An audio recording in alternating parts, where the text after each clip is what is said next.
acompañarnos en la presentación de este tercer premio de poesía de la Fundación Antonio Ródenas, cuyo patronato tengo el honor de presidir.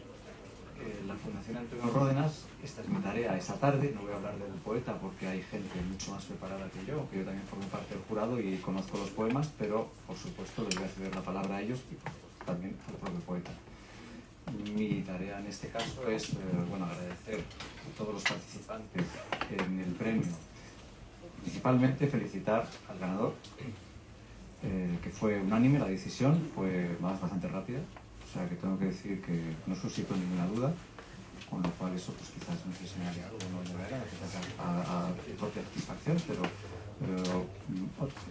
creo que ha sido la deliberación más rápida de los tres premios, probablemente, y luego pues tengo que agradecer a todos los miembros del jurado que están aquí presentes, falta uno, su disposición a participar una vez más, un año más, en este premio, y a Manuel Borrás pues la disposición a publicar el texto en sus magníficas y preciosas ediciones y cuidadas, ¿no? Entonces, pongo en antecedentes a los que no lo sepan.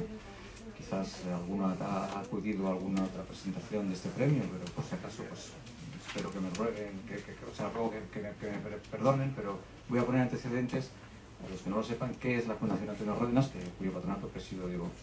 Pues la Fundación Antonio Ródenas es la fundación que lleva el nombre de una persona que fue un empresario bastante exitoso en los años 40-50, venía de una familia también de empresarios, pero que decidió delegar todos sus negocios, fue el fundador de Hispavox, de la cadena de discos Hispavox, y decidió delegar sus negocios en personas de confianza para dedicarse a lo que más le gustaba, que era escribir libros y diarios que no se publicaron en vida, y disfrutar de sus obras de arte que nos han llegado a nosotros, que más, unas 250 obras entre grabado, pintura, escultura, dibujo y cerámica, otras 250. Sabemos que acumuló más, y sabemos que incluso de algunos cuadros muy importantes que han pasado ya a otras manos. Entonces, pues esta fundación tiene el propósito, por mandato testamentario de este señor, de Antonio Ródenas, de cuidar de su colección, potenciarla, divulgarla, todo lo que se pueda, que es la tarea que estamos haciendo, publicar sus escritos inéditos. Ya hemos finalizado el gran porcentaje, yo creo que mayor. Creíamos que habíamos completado todo, pero siguen apareciendo pequeños escritos como cuentos o comentarios o en pequeños intentos de ensayo que vamos a seguir publicando como apéndices, pero el corpus de su obra ha sido publicado, que conforma básicamente un diario confesional de lo más interesante que se puede encontrar referente a los años 40-50 de este país. No lo digo yo, lo dicen gente que está mucho más preparada que yo para saber si eso realmente tiene visos de ser verdad o no, y lo es, parece ser. Son diarios descarnados, un poco tipo André Gide, los monederos falsos, y es una mente un poco taciturna, introspectiva, torturada. Bien. Uno de los propósitos de la Fundación fundamentales es otorgar ayudas a la creación artística en los campos de literatura, poesía, pintura, etc.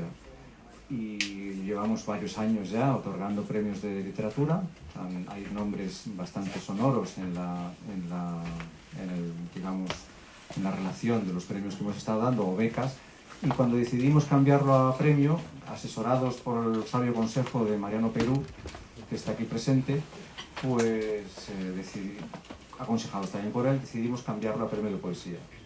¿Por qué poesía? Pues porque poesía realmente es la base para mí, otros tendrán otras ideas, es la base fundacional y el núcleo principal de toda la literatura, es al mismo tiempo que es el germen de todo la pulsión literaria. Es la más, o la María, la menos representada, o la más vilipendiada, o la menos vendida, etc. Entonces, pues decidimos apoyar eso con la creación de estos premios que ya van por su tercera edición. Gracias a Mariano también entramos en contacto con Manuel Borrás, que ha sido no solo una relación, sino yo creo que una amistad entrañable y fructífera. Y edita, ya saben ustedes los que sean lectores, cómo edita Pretextos. Y poco más que añadir, es decir, que quiero ceder la palabra a quienes realmente tienen algo que aportar esta noche, que es en base a la literatura y la poesía del premiado. Yo, mi tarea está cumplida, y si alguien tiene que preguntar algo, pues lo puede preguntar después en el turno de preguntas, supongo. Cedo la palabra, no sé a quién. Creo que habéis dicho yo, sí. Bueno, antes que nada, quiero agradecer por enésima vez la hospitalidad de esta casa, que ya se ha convertido un poco para todos nosotros en Casa de la Poesía. Es decir, que todavía exista en Madrid una librería con una buena sección de poesía es algo que es verdaderamente loable y casi se convierte en algo extraordinario. Eso por un lado. Gracias también a todos vosotros por vuestra compañía esta tarde.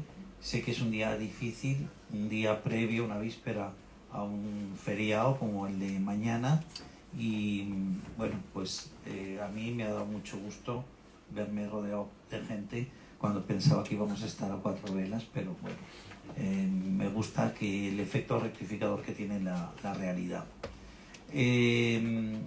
Yo tampoco quería hablar del libro porque pensaba que les correspondía, lógicamente, a los dos poetas que nos acompañan, a Mariano Peiró y a Juan Marqués, esa misión. Si no hablan ellos del libro, pues hablamos también nosotros del libro, yo no tengo ningún inconveniente. Yo lo que sí que quiero subrayar, bueno, primero también dar las gracias, aunque lo he hecho en otras ocasiones, a Álvaro Aro por la confianza que depositó en nosotros, y por supuesto a la Fundación Antonio Ródenas García Nieto por esta, yo creo que, no voy a decir que larga andadura porque es la tercera edición del premio, pero creo que es un premio que se está sentando muy bien y que además es un premio que dispone, a mi juicio, si yo fuera poeta, de un jurado verdaderamente abstrayéndonos, Álvaro y yo, de lujo.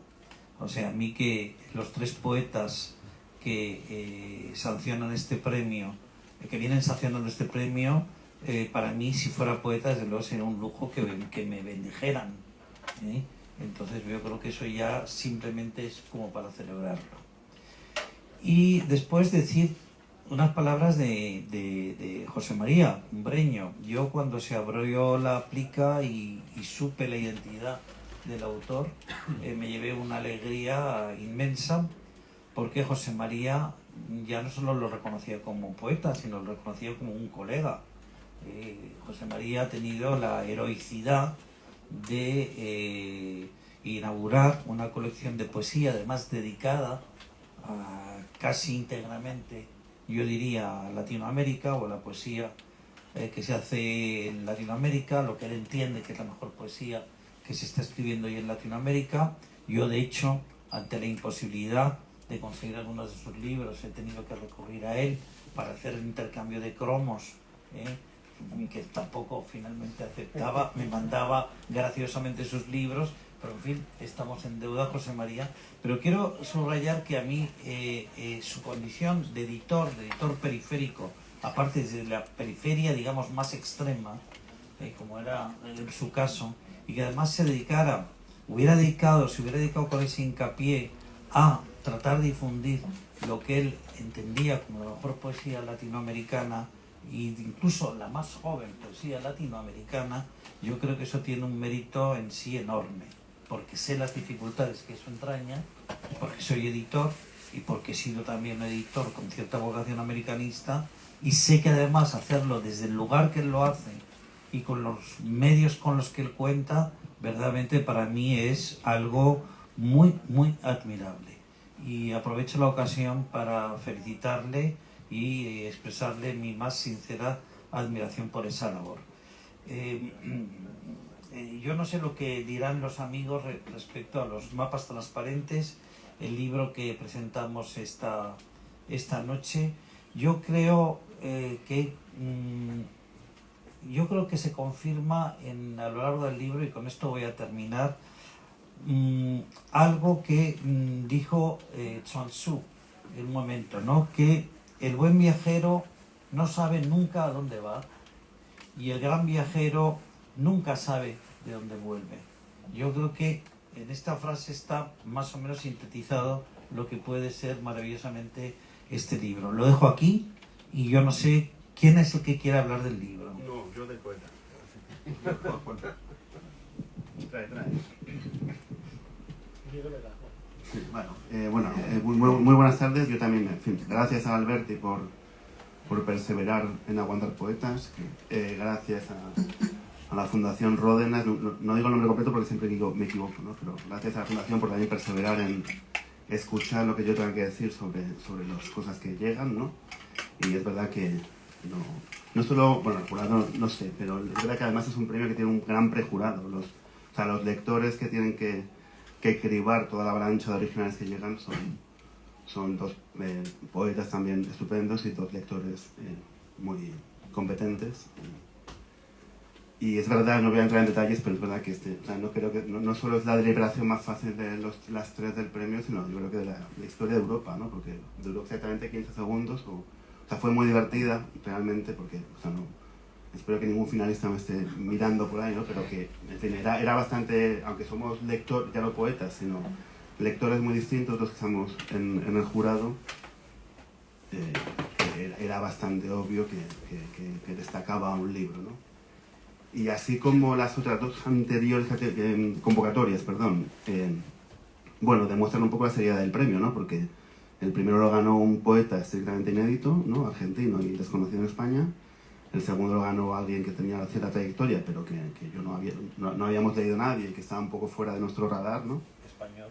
Sí, y es verdad que esta vez sí que cuando abrió, como ha dicho Marta, ¿no? Cuando se abrió Aplica, es verdad que era un poeta al que conocíamos, ¿no? Incluso algunos estimábamos, pero al que no habíamos reconocido en absoluto, ¿no? Es verdad que tampoco extrañaba. Una vez que leías el nombre decías, claro, pues es verdad, sí, está en esa melodía un poco de... Pero claro, precisamente por lo que voy a decir ahora, era fácil que se nos escapase, ¿no? Porque si por algo como, bueno, de su labor de editor ya ha hablado Manuel, así que me centro en lo de poeta, ¿no? Así como, pues bueno, sucede también en este libro, ¿no? Que es un poeta un poco imprevisible, ¿no? Es alguien que dentro de unas coordenadas más o menos conocidas y más o menos meditadas, pues bueno, él se permite cierto grado de ludismo, pero con sentido, siempre está haciendo, bueno, es un poeta experimental a su manera, incluso experimenta con su propia experimentalidad, yo creo, él mismo como los crooners, ¿no? Música, que hacen versiones y variantes de sus canciones hasta llevarlas a un lugar ya irreconocible, ¿no? Y con ello siempre ha sido alguien como muy libre, es un poco, bueno, es alguien muy atento, muy protestón, muy... Le gusta, sí, a veces terriblemente injusto, pero sí es alguien como los que lo conocéis. Estoy hablando de poeta, ¿eh? No penséis que me refiero a... Entonces siempre también, él, todo lo que hace siempre está volcado un poco hacia un afuera, muy raro, porque es, digamos, para entendernos, aunque no es muy preciso, pero es un poeta social, o lo que se llamó en algún momento poeta social, ¿no? Es un poeta comprometido, ¿no? Por ello una palabra más ambigua y más discutible, pero es eso, para entendernos.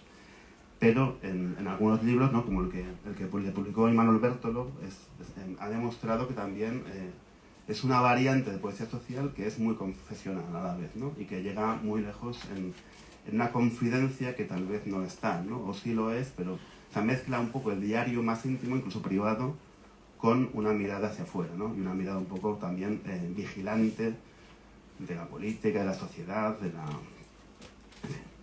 Ya me entendéis. Los que lo habéis leído sabéis de qué hablo, ¿no? Incluso también se ha sumergido en la poesía visual, en la poesía, bueno, los caligramas, hace juegos tipográficos, este tipo de cosas, ¿no? Y claro, en este nuevo libro, aunque le voy a dejar a que Mariano lo desentrañe más o interrogue a José María sobre él, en este nuevo libro, claro, también hay algo de eso, ¿no? Digamos que amplía un poco, en realidad son 5 poemas, son 5 largos poemas, ¿no? Que corresponden con 5 secciones y que un poco utiliza la cartografía como espacio, como terreno de juego o campo de juego para hablar de cosas que le preocupan más, ¿no? Son poemas que tienen esa cosa como de rapsodia, ¿no? Los poemas largos. Claro, hay que entender, en este caso, en este libro, yo creo que Cumbreño piensa el poema como un lugar donde puede suceder algo, ¿no? Y para que eso suceda, pues hace como otras veces ha recurrido a la brevedad o al aforismo, ¿no? Es alguien practicante también de la poesía hiperbreve. En este caso no, en este caso la respiración es mucho más larga porque él necesita espacio para que en algún momento salte la sorpresa, para que salte lo inesperado. Y es verdad que son poemas que son como porosos, ¿no? Que admiten muchos tipos de materiales, ¿no?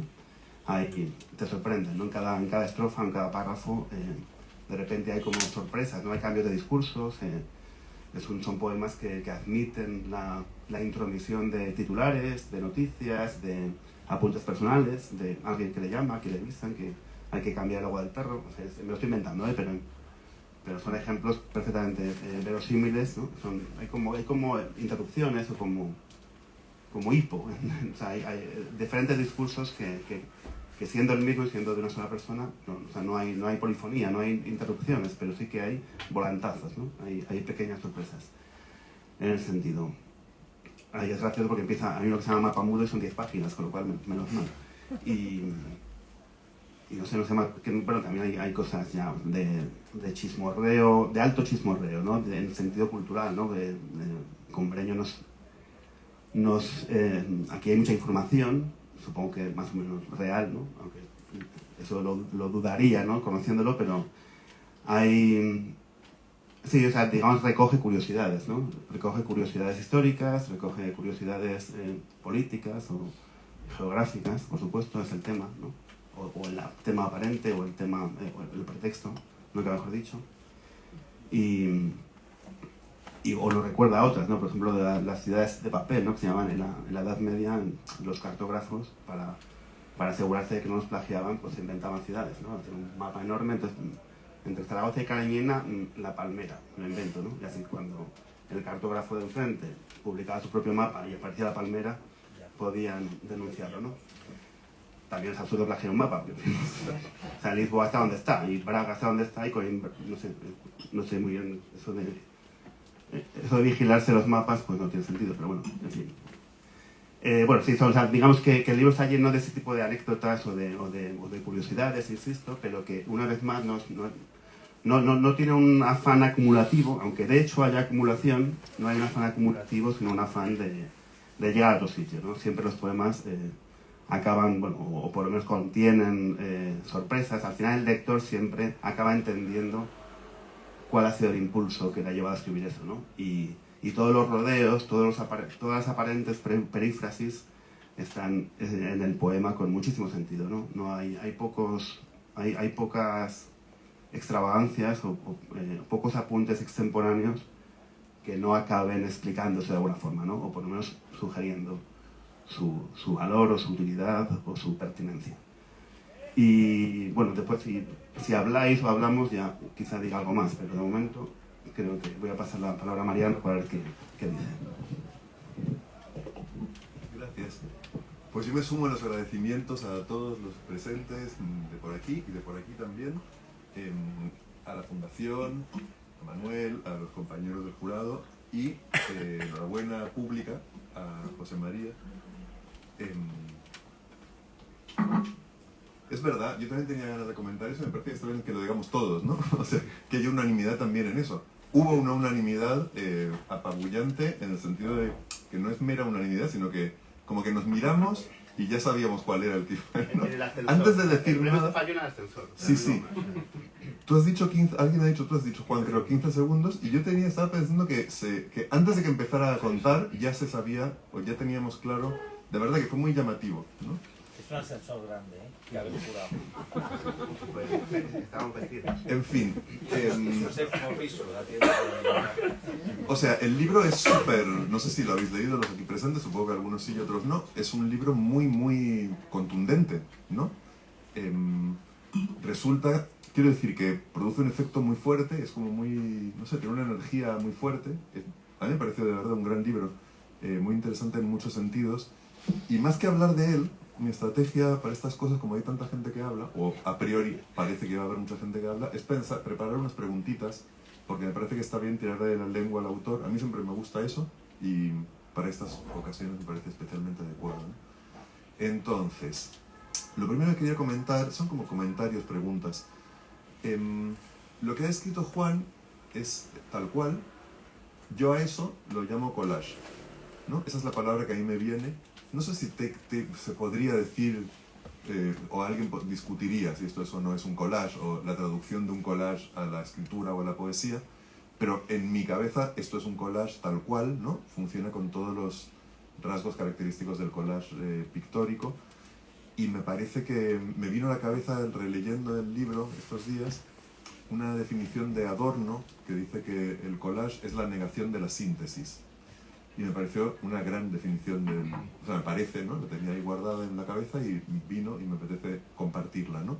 En este caso me parece que la negación de la síntesis en este libro tiene que ver con... A ver cómo lo digo. Como que el conflicto no se elude, ¿no? No se intenta llegar a un acuerdo entre distintas fuerzas en tensión que aparecen ahí, ¿no?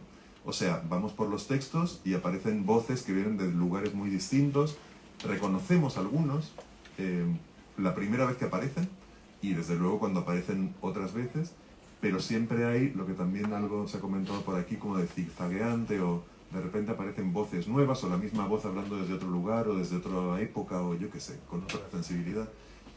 Entonces, bueno, ya noté esto, ¿no? Conflicto, no acuerdo, fuerzas en tensión.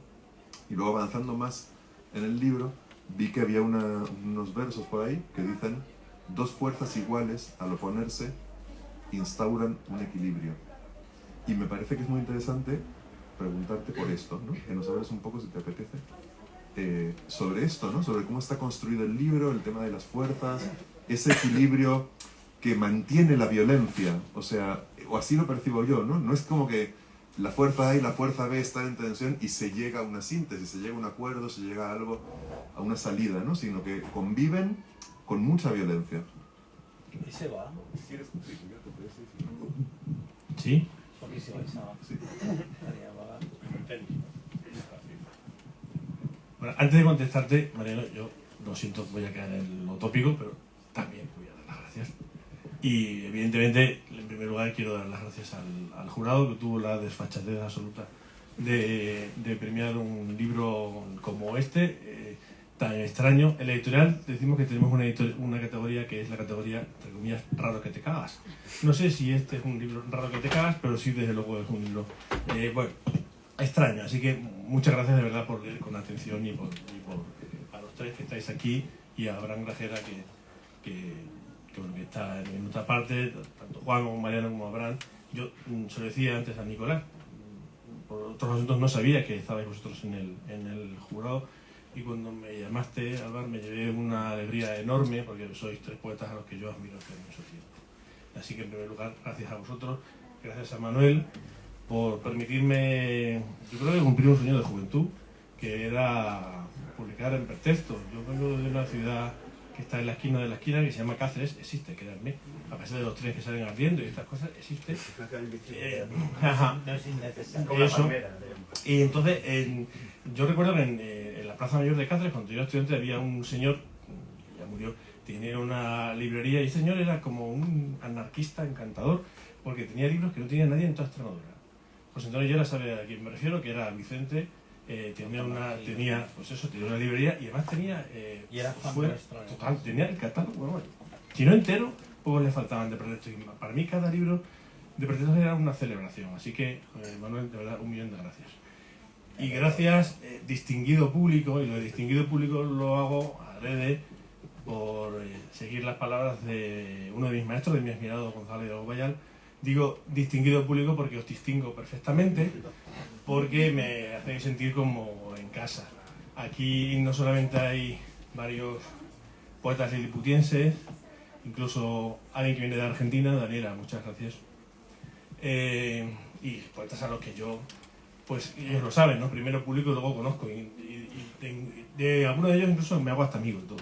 Supongo que tienen mal gusto, pero eso es lo que hay. También están aquí mis compinches en Centrifugados, aquella locura maravillosa que sacamos durante 4 años en Plasencia. Angelito, Sonia, muchísimas gracias por estar aquí.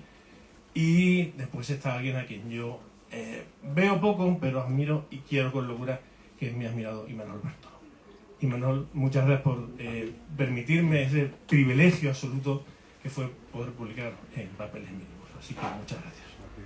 Y ahora, María, como veis, lo que dice Juan es verdad, se ha quedado corto. Dice que soy protestón, más bien una especie de pitufo gruñón. Lo que pasa es que estoy yo mayor, yo no voy a cambiar. Pero cuando hablabas, y gracias por leer con atención, cuando hablabas de esa fuerza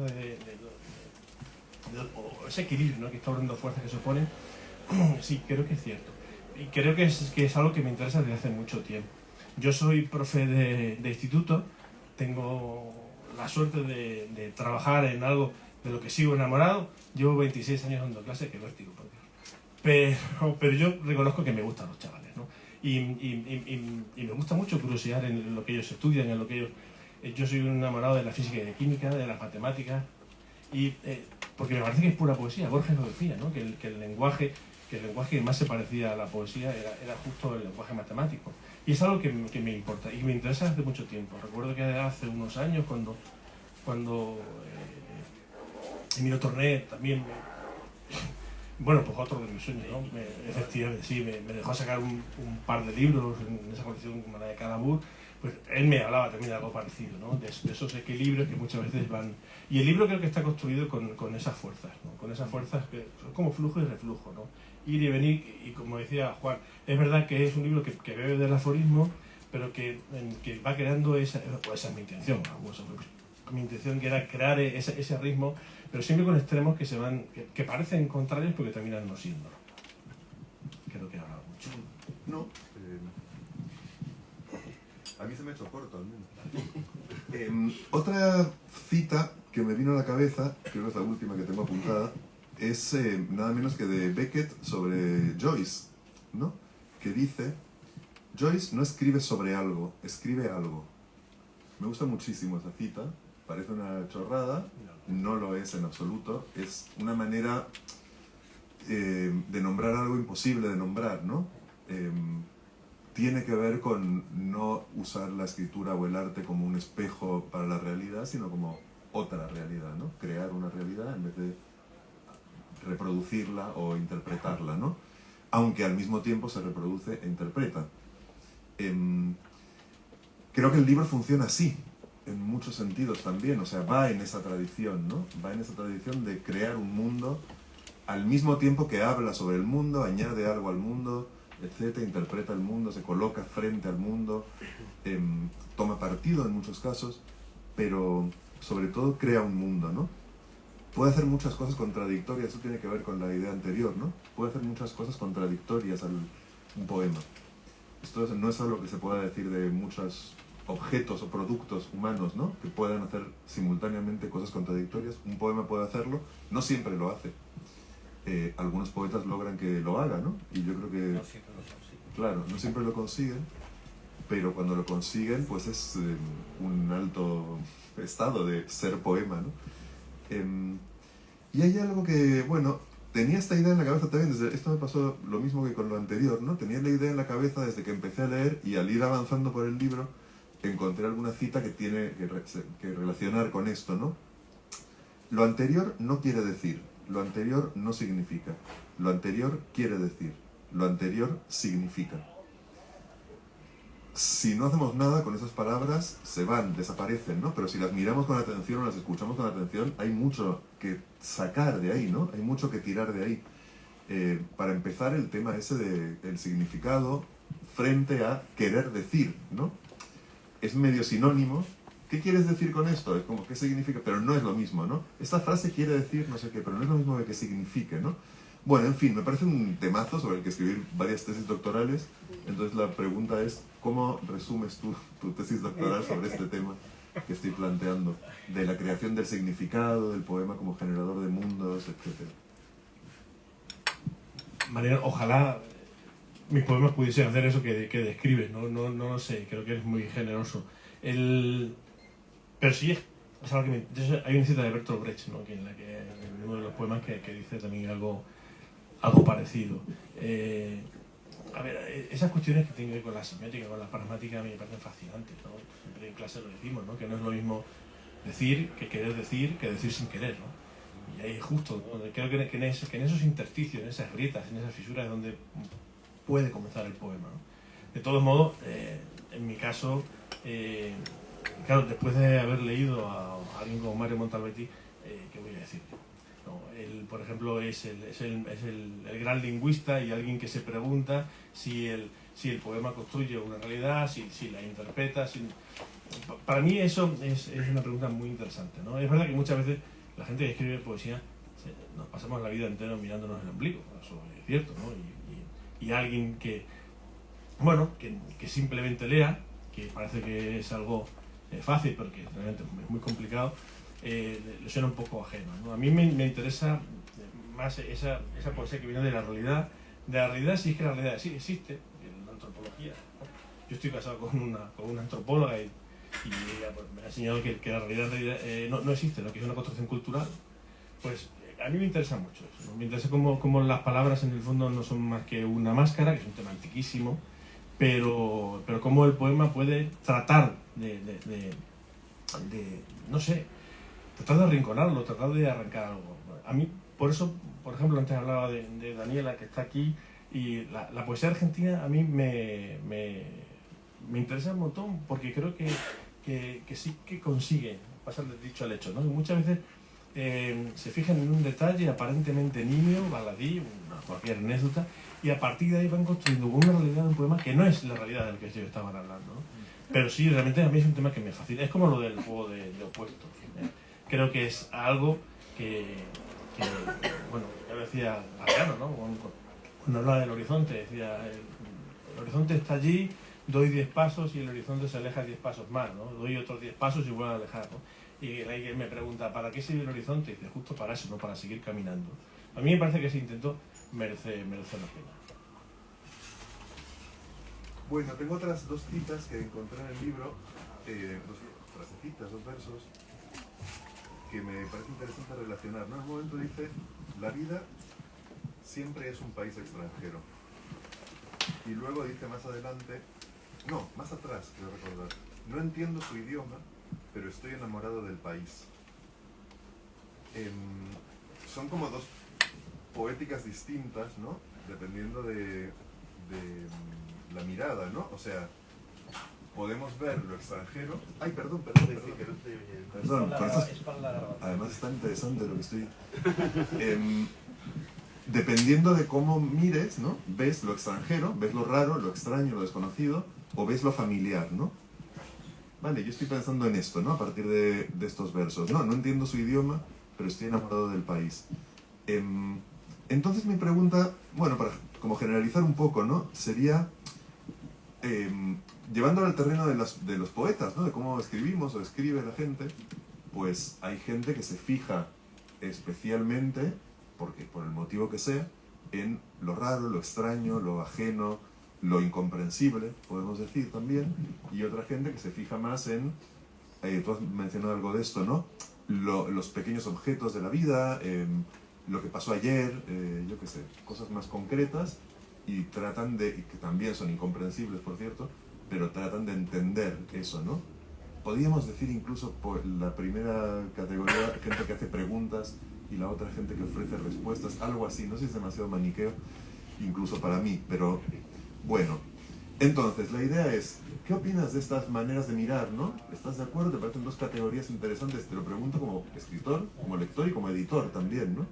Si ves, esto viene del temperamento, viene de la educación estética, ¿de dónde sale, no? Este deseo por hacer algo y disfrutar de que las cosas no se entienden, o la angustia ante lo incomprensible y el deseo de explicar y de explicarse y de entender cuando uno lee también.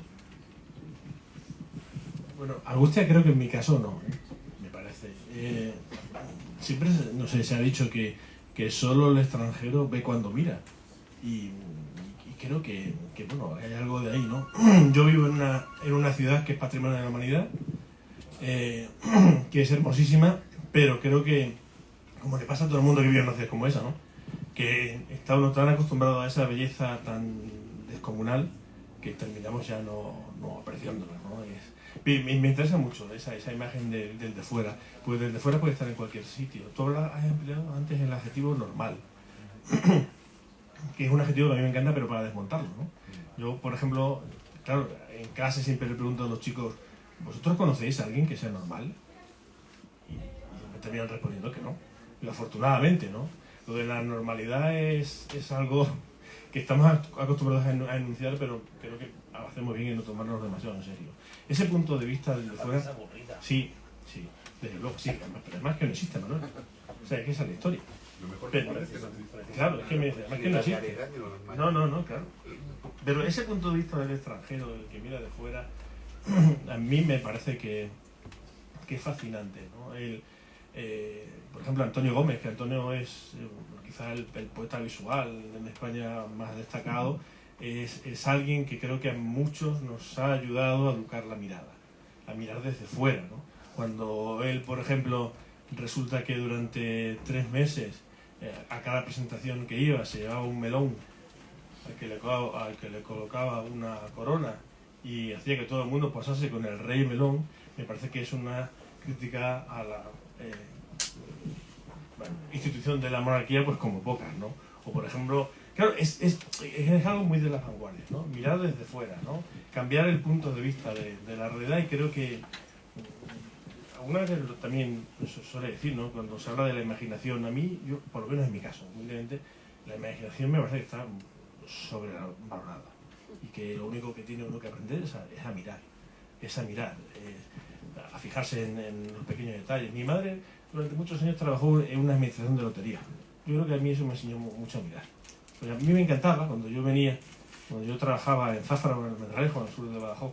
Yo iba los viernes a casa y me echaba yo un ratito con mi madre y veía a todo tipo de personas comprar lotería. Es genial, ¿no? La lotería es como la muerte, igual a todo el mundo.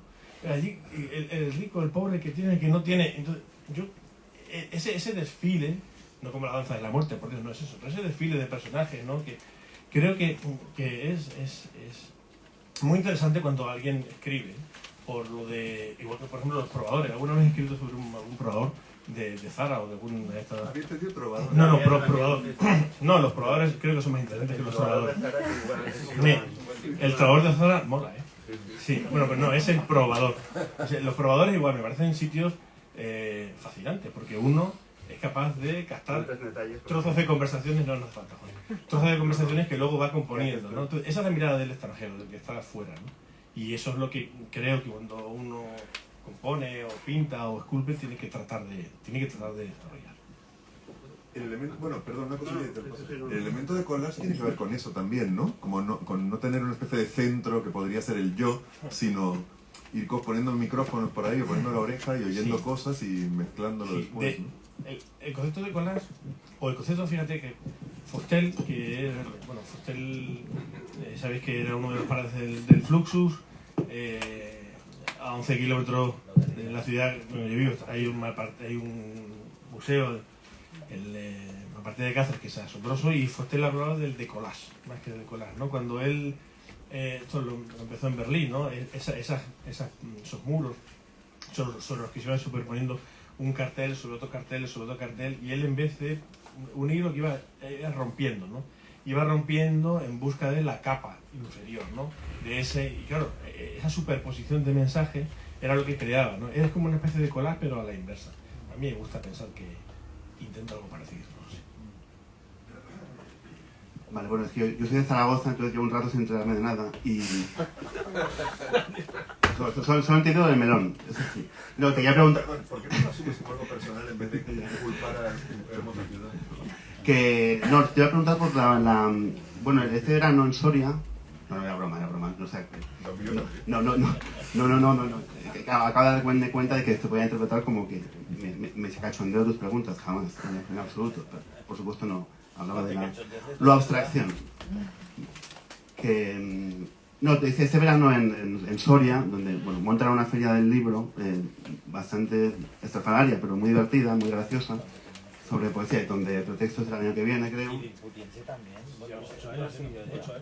Bueno, pues allí, por motivos, escuché a Cumbreño presentar este libro, entonces, claro, le voy a citar por primera vez, ¿no? Y entonces esto, claro, yo ya tenía, obviamente, el libro leído desde el premio, y es cuando me di cuenta, eso claro, leyendo en silencio, leyendo en la intimidad no se aprecia mucho, ¿no? Pero es verdad que el libro cambia mucho. recitado, ¿no? El libro cambia bastante. También igual algo pones tú, ¿no? Con tu voz, con tu cuerpo, con tus gestualidades, pero... Entonces, yo más bien me interesa el ritmo, ¿no? Lo de la música interna del libro, ¿no? Quería preguntarte sobre eso, sobre hasta qué punto eres consciente o te la trabajas o... Me trabajo la música.